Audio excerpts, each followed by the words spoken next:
datang di SMP Negeri 1 Atap, Tolokibit, tempat di mana saya mengabdi dan mencerdaskan anak-anak bangsa. Sekolah kami merupakan salah satu sekolah penggerak Angkatan 3 tahun 2023 di Kabupaten Banggai Laut. Sekolah kami telah menerapkan implementasi kurikulum merdeka.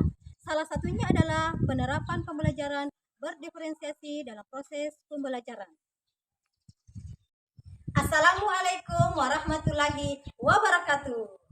Salam Merdeka Belajar. Bapak Ibu guru hebat, perkenalkan saya Wahida, guru mata pelajaran IPA di SMP Negeri 1 Atap, Tolokibit. Pada kesempatan kali ini, saya akan memaparkan praktik baik yang telah saya lakukan di kelas 8 dengan judul Penggunaan Kopik dalam proses pembelajaran berdiferensiasi guna untuk meningkatkan motivasi dan minat belajar peserta didik. Bapak Ibu guru hebat, apa sih Kopik itu? Kopik merupakan salah satu media pembelajaran. Kopik adalah singkatan dari kuisis, infografis, video pembelajaran, dan buku teks pembelajaran.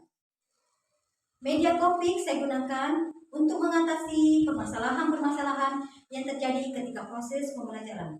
Adapun permasalahan-permasalahan tersebut antara lain kurang optimalnya penggunaan asesmen awal pembelajaran. Yang kedua, media ajar yang digunakan belum mengakomodir kebutuhan dan karakteristik peserta didik.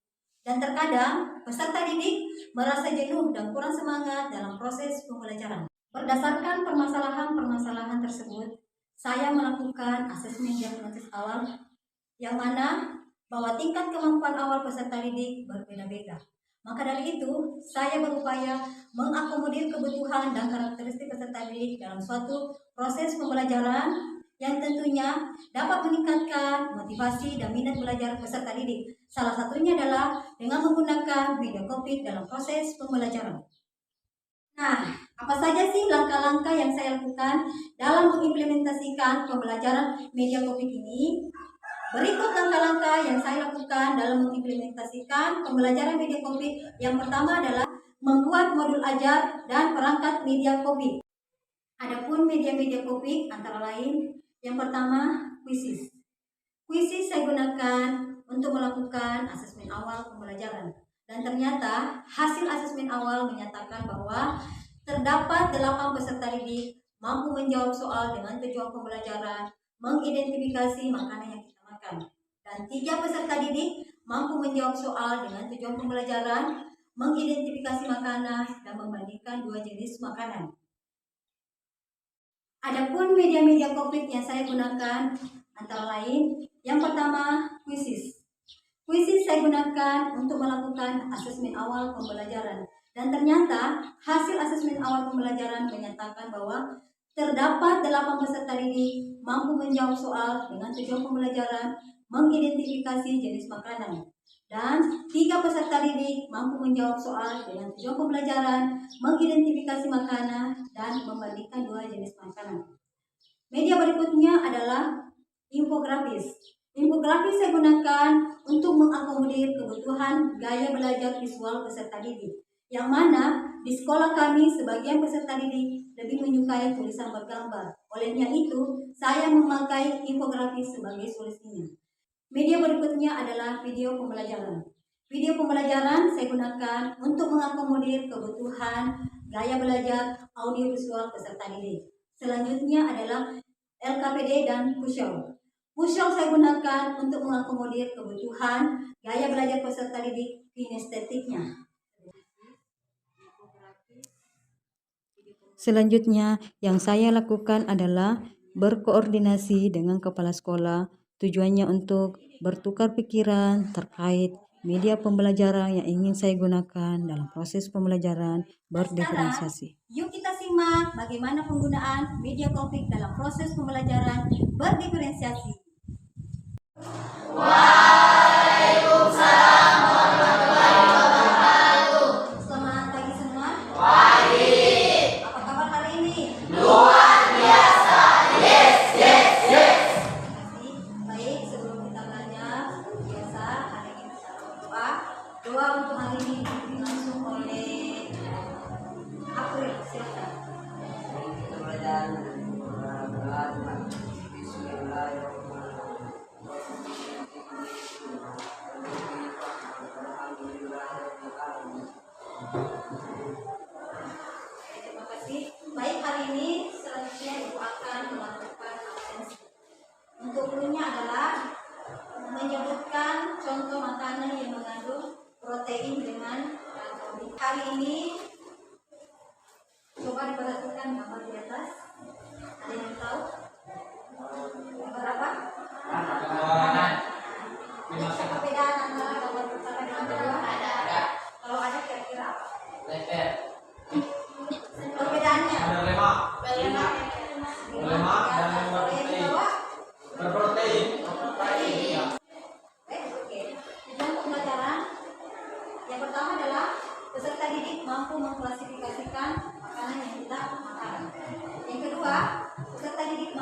membandingkan dua jenis makanan melalui kemasan makanan ya. Dan yang ketiga adalah peserta didik mampu menganalisis jenis makanan yang dibutuhkan berbagai aktivitas. Nah, inilah tujuan pembelajaran yang akan kita capai selama 2 minggu pembelajaran. Paham? Oke, ada lagi yang mau ditanyakan? Ya, oke. Nah sekarang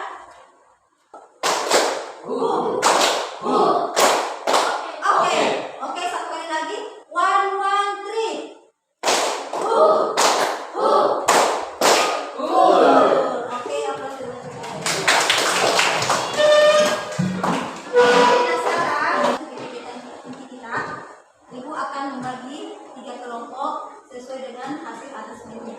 Ini bisa dilihat kelompoknya. Kelompok pertama, kedua, dan ketiga. Oke, silakan.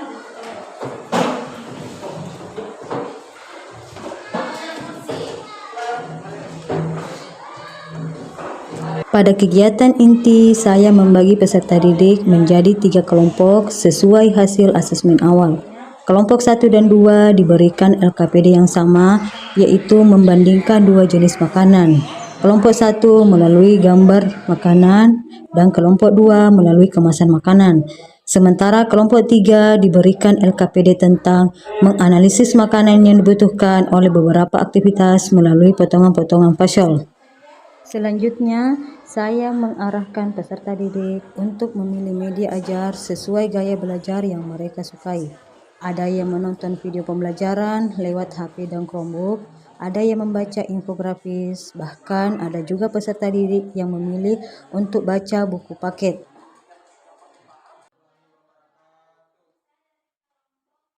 Setelah menyelesaikan LKPD, peserta didik diminta tampil di depan kelas untuk mempresentasikan hasil LKPD kelompok mereka.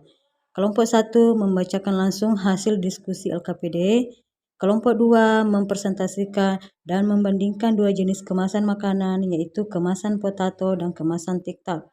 Kelompok 3 memperlihatkan gambar aktivitas pada puzzle, kemudian membacakan hasil LKPD mereka. Warahmatullahi wabarakatuh. Saya Indah dari kelompok 3. Pembelajaran hari ini sangat berkesan dan menyenangkan karena untuk pertama kalinya saya mendapatkan media puzzle di mana kami menggabungkan potongan-potongan puzzle menjadi sebuah gambar.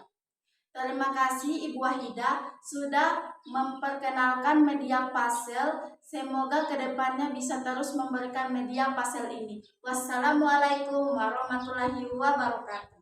Penggunaan media Kopik yang saya terapkan dalam mengimplementasikan pembelajaran berdiferensiasi terbukti dapat meningkatkan motivasi dan minat belajar peserta didik, sehingga proses pembelajaran lebih bermakna dan berarti. Kebutuhan gaya belajar peserta didik terakomodasi dengan adanya variasi media pembelajaran seperti infografis, video pembelajaran, dan buku teks pembelajaran. Selanjutnya, terlaksananya asesmen awal pembelajaran melalui penggunaan kuisis mode kertas. Nah, oleh karena itu, sebagai tindak lanjut, perlu adanya sosialisasi dan pengembangan penggunaan media Kopik dalam proses implementasi pembelajaran berdiferensiasi guna untuk meningkatkan kualitas pendidikan Indonesia. Salam dan semangat Bapak Ibu guru hebat. Assalamualaikum warahmatullahi wabarakatuh.